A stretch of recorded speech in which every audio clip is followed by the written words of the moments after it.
La vraie raison pour laquelle la famille royale ne signe pas de contrat de mariage.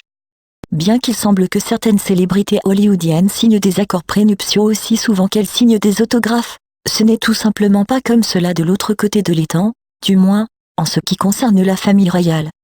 Cela ne veut pas dire que les membres de la famille royale n'ont pas la possibilité de signer un contrat de mariage. En fait, avant de faire le nœud avec Meghan Markle, les courtisans auraient conseillé au prince Harry de signer un contrat de mariage pour protéger sa part des millions de Windsor, selon le Daily Mail. Cela étant dit, même si Meghan et son premier mari, le producteur de télévision Trevor Angelson, l'ont appelé à cesser de fumer après 2 ans de mariage, Harry était apparemment confiant que son mariage avec l'ancien Suisse serait son premier et dernier. Il est déterminé à ce que son mariage soit durable, il n'a donc pas besoin de signer quoi que ce soit, a déclaré un copain du prince au Daily Mail. Harry croit clairement en son bonheur pour toujours, mais cela ne veut pas dire que chaque royal qui marche dans l'allée est fermement convaincu que son union résistera à l'épreuve du temps. Il convient de noter que 3 des 4 enfants de la reine Elisabeth II ont divorcé.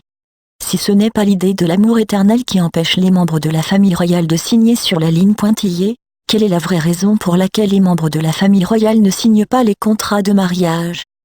La famille royale n'est pas gênée par la menace du divorce. La famille royale britannique est estimée à environ 88 milliards de dollars dans son ensemble. La valeur nette de la reine à elle seule se situe aux alentours de 500 millions de dollars.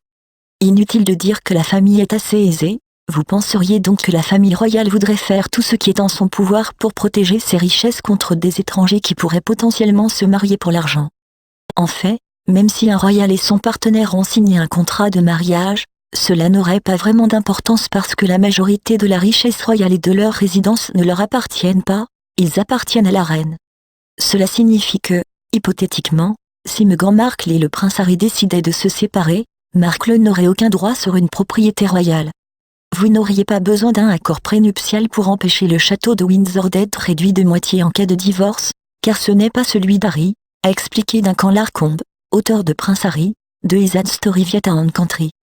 Il convient également de noter que, selon le Daily Mail, les contrats de mariage ne sont pas légalement applicables au Royaume-Uni.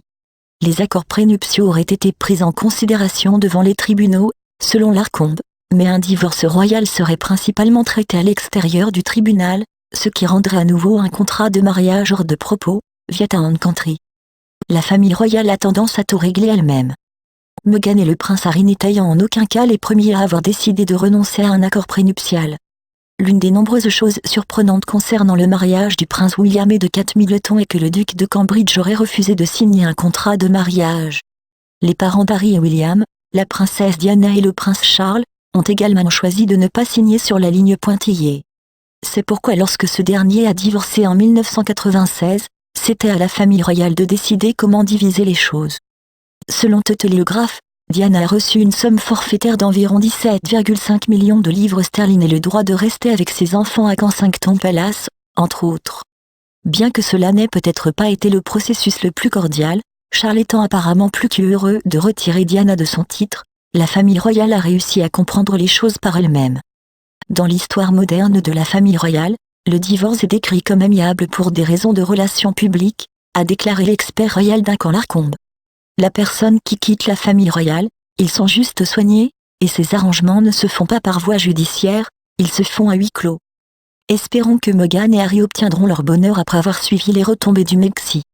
Nous croisons les doigts que le seul type de règlement dans leur avenir est de trouver un endroit où vivre où ils peuvent vraiment se sentir les bienvenus.